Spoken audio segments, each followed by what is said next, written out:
احباب ذی وقار، ایک اچھی محفل میں ہم موجود ہے، ختم شریف ہے۔ حاجی عبدالرحمن صاحب مرحوم مغفور کا اصال ثواب کا ختم ہے۔ دعا گو ہے اللہ تعالی مرحوم کے درجات کو بلند فرمائے، آمین۔ اور فیملی نے جس محبت کے ساتھ، اخلاص کے ساتھ ان کے اصال ثواب کے لیے ختم شریف کا اہتمام کیا ہے، اللہ اپنی بارگاہ میں قبول فرمائے، آمین۔ والد اور والدہ کی اہمیت کیا ہے، مقام کیا ہے، یہ اس یتیم بچے سے جا کے کوئی پوچھے جس کے سر پر والد کا سایہ نہ ہو، اور اس یتیم بچی سے پوچھے جس کے سر پر والدہ کی شفقت نہ ہو۔ حضرت یوسف علیہ السلام، تفسیر جب آپ سورہ یوسف کی پڑھتے ہیں تو آپ کچھ آیات کا آپ تفسیر دیکھتے ہیں کہ وہاں حضرت یوسف علیہ السلام فرماتے ہیں کہ سورج، چاند، ستارے سجدہ کرتے ہیں۔ تو تعبیر یہ تھی کہ سورج سے مراد ان کے والد محترم تھے، چاند سے حضرت یعقوب علیہ السلام کی گھر والی، اور ستاروں سے ان کے بیٹے۔ تو زندگی میں ایک بیٹے کے لیے والد کی حیثیت سورج کی طرح ہے۔ جب افق پر سورج ہوتا ہے تو روشنی ہی روشنی رہتی ہے، اور جب یہ سورج غروب ہو جاتا ہے تو بندے کی زندگی میں اندھیرا آ جاتا ہے۔ والد اور والدہ کا سایہ جب تک انسان کے سر پر ہوتا ہے اسے بہت سارے معاملات سے وہ بے غم بے فکر رہتا ہے۔ جو ہی ان کا سایہ اٹھ جاتا ہے تو طرح طرح کی آزمائشوں کا سامنا ہوتا ہے۔ والدین کا مقام ہے، والدین کی اہمیت ہے۔ نبی رحمت نور مجسم شفیع معظم صلی اللہ علیہ وسلم سے پوچھا کہ یا رسول اللہ، کون سا عمل اللہ کو بہت محبوب ہے؟ which action is most beloved in the sight of Allah subhanahu wa ta'ala? Rasulullah sallallahu alaihi wasallam replied, the very first thing is pray your salah in its prescribed time. نماز کو اپنے وقت میں ادا کرنا اللہ کو بڑا محبوب ہے۔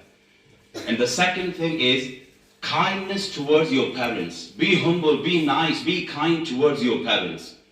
And the third thing is fight in the battlefield for the sake of Allah subhanahu wa ta'ala. جہاد تیسرے نمبر پر ہے، ماں کی خدمت، والد کی خدمت دوسرے نمبر پر رسول اللہ نے بیان فرمائے۔ ایک آدمی آئے، یا رسول اللہ I want to take oath on your hand for the fight for the sake of Islam on your hand. میں آپ کے ہاتھ میں بیعت کرنا چاہتا ہوں جہاد کے لیے۔ حضور علیہ السلام asked, what about your mother? Is she alive? Yes, ya Rasulullah, she is alive.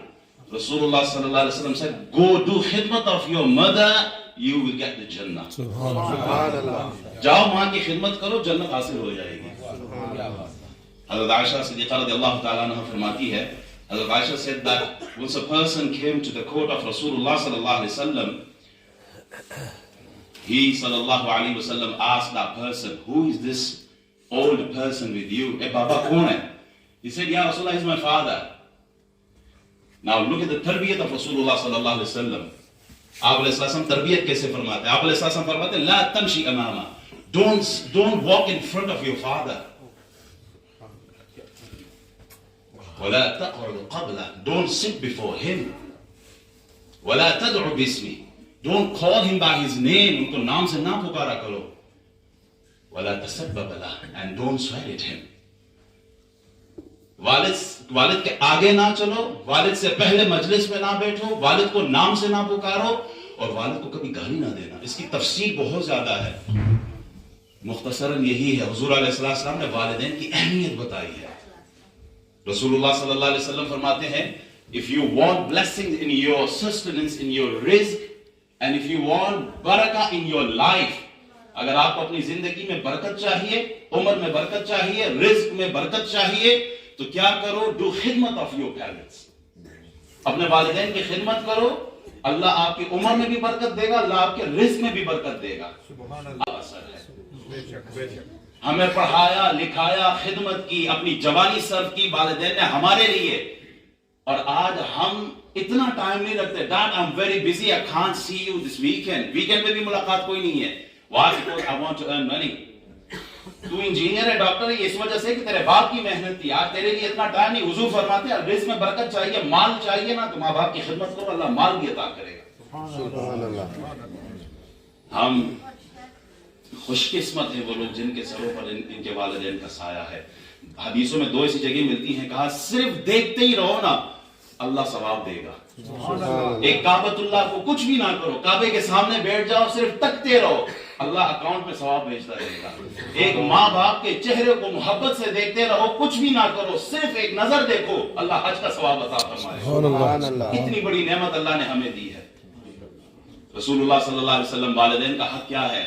حضور علیہ السلام, حضرت ابو طفیل فرماتے ہیں مقام جعرانہ پر رسول اللہ صلی اللہ علیہ وسلم گوشت تقسیم فرما رہے تھے, تو ایک عورت آئی, حضور علیہ السلام نے اپنی رحمت والی چادر اتاری اور نیچے بچھائی اور اس عورت کو اس چادر پہ بٹھایا.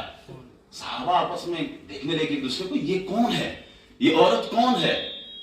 ایک صحابی نے کہا تمہیں معلوم ہے یہ کون عورت ہے؟ کہا یہ رسول اللہ صلی اللہ علیہ وسلم کی رضائی والدہ ہے. سبحان اللہ. رضائی والدہ کے لیے رحمت والی چادر اس عورت کے قدموں میں جاتی ہے, تو حقیقی ماں کا درجہ کا کیا ہوگا, حقیقی ماں کا درجے کا عالم کیا ہوگا. رسول اللہ صلی اللہ علیہ وسلم کی ایک اور واقعہ سسٹر کے حوالے سے, اس سے پہلے ایک واقعہ سنا, حدیث سناتا ہوں, اس کے بعد ختم شریف کی طرف چلیں گے. احباب, ایک صحابی آتے ہیں, عرض کرتے ہیں یا رسول اللہ, my parents departed from this dunya, they gone, they left this dunya, میرے والدین چلے گئے ہیں, اس دنیا سے رخصت ہو گئے ہیں, ان کے لیے کوئی حسن سلوک ہے جو میں کر سکتا ہوں؟ I want to do something for them, can I do something for them, میں چاہتا ہوں کروں, کچھ کر سکتا ہوں؟ حضور فرماتے ہیں کیوں نہیں, کر سکتے ہو. کیا کر سکتا ہوں؟ کہا دعا کر سکتے ہو. یہ جو آج محفل لگی ہے نا, یہ اپنے والد کے لیے, اپنے بزرگوں کے لیے یہ دعا, یہ اس حدیث سے ہے. آپ ان کے لیے دعا کر سکتے ہو, رحمت کی دعا کر سکتے ہو. پھر فرمایا ان کے لیے بخشش مانگو, ان کے لیے مغفرت مانگو. تیسرا فرمایا ان کے جو رشتے ہیں, اب ان کے بیٹے بھی ہوں گے, ان کے بھائی بھی ہوں گے, ان کے رشتہ دار بھی ہوں گے, کہا ان کے ساتھ تم اچھے رہو. سبحان اللہ. اور پھر فرمایا کہ ان کے دوستوں کے ساتھ اچھے رہو, اور اس کے ساتھ فرمایا جو انہوں نے وصیت کی ہے اس وصیت کو نافذ کرو.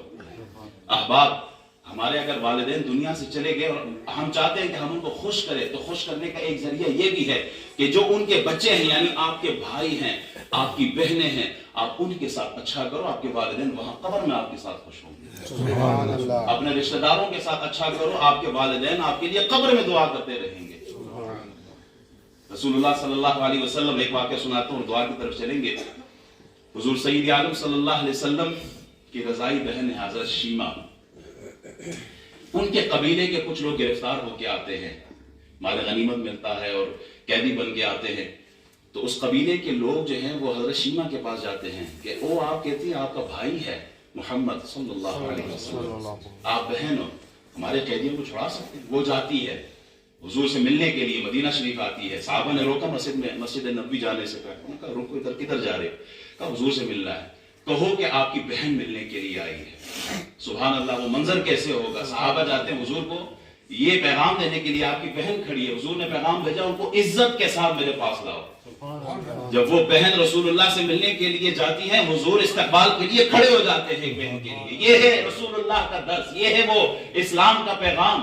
اسلام ماؤں بہنوں بیٹیوں کی عزت کی نفی نہیں کرتا, بلکہ اسلام تو یہ سکھاتا ہے جب ماں بہن بیٹی آتی ہے تو رسول اللہ اپنی مسجد سے کھڑے ہو کے استقبال کرتے ہیں. حضور سید عالم صلی اللہ علیہ وسلم نے رضائی بہن کے لیے, حقیقی بہن نہیں ہے, رضائی بہن ہے, اس بہن کے لیے آپ علیہ السلام نے اپنی رحمت والی چادر اتاری اور بچھائی اور کہا اس پر تشریف رکھے. کیا مانگنا ہے؟ کہا قیدی مانگنے. قیدی بھی واپس کر دیے, جو لیا تھا سب واپس کر دیا ہے. کیوں؟ ایک بہن کا دل رکھنے کے لیے. ہم کلمہ بھی پڑھتے ہیں, نمازی بھی پڑھتے ہیں, روزے بھی رکھتے ہیں, حج پہ بھی جاتے ہیں, بہت اچھے اعمال کرتے ہیں, لیکن unfortunately on the other side ہمارا رویہ یہ ہوتا ہے کہ ہم نے کہیں نہ کسی کا حق مارا ہوتا ہے. بھائی کا حق مارا, بہن کا حق مارا ہے, ہم نے بزرگوں کا حق مارا ہے. دنیا کیا ہے؟ جو دنیا میں آتا ہے خالی ہاتھ آتا ہے اور خالی ہاتھ دنیا سے چلا جاتا ہے. لیکن جو بھائی کی رسپیکٹ کرتا ہے, حضور فرماتے ہیں جو اپنے بھائی سے محبت کرتا ہے, ارے اللہ اسے عرش کا سایہ عطا فرمائے گا. جو اپنے بھائی سے محبت کرتا ہے, پیار محبت سے ہاتھ ملاتا ہے, اور ہاتھ ملانے سے پہلے ہی ابھی ہاتھ نہیں چھوٹا ہوتا, اللہ سارے گناہ معاف فرما دیتا ہے. سبحان اللہ. جو بھائی سے محبت کرے اللہ اس سے محبت کرتا ہے. جو بھائی کا حق ادا کرے اللہ اس سے محبت کرتا ہے. جو بہن کی عزت کرتا ہے، جو بہن کی رسپیکٹ کرتا ہے، اس کے حقوق ادا کرتا ہے، جو حق اس کے اوپر ہے، اللہ اس بندے سے محبت کرتا ہے. اور جو اس دنیا سے جاتے ہیں اپنے پیچھے یہی ہمارے لیے یہ صدقہ جاریہ ہے. جو بھائی جو بہن یہ محفلیں کراتے ہیں، ختم کرواتے ہیں، والدین کے لیے دعا کرواتے ہیں، یہ والدین کے لیے صدقہ جاریہ. صبح ماشاء جب اٹھتے ہیں دیکھتے ہیں پہاڑوں کی طرح نیکی ہے. اللہ یہ کدھر سے آئے؟ کہا یہ تمہیں جو صدقہ جاریہ چھوڑے تمہارے بچے، ان ایک اعمال ان کی صورت میں یہ نیکیاں تمہیں ملی ہیں. اللہ تعالی ہمیں ایک دوسرے کے حقوق ادا کرنے کی توفیق عطا فرمائے. اللہ ہمیں اپنے بزرگوں کو دعاؤں میں یاد رکھنے کی توفیق دے. جو پیچھے بہن بھائی بچے انہوں نے چھوڑے ہیں، اللہ ان سے محبت کرنے کی ہمیں توفیق عطا فرمائے. آخر دعوانا الحمدللہ. ماشاء اللہ.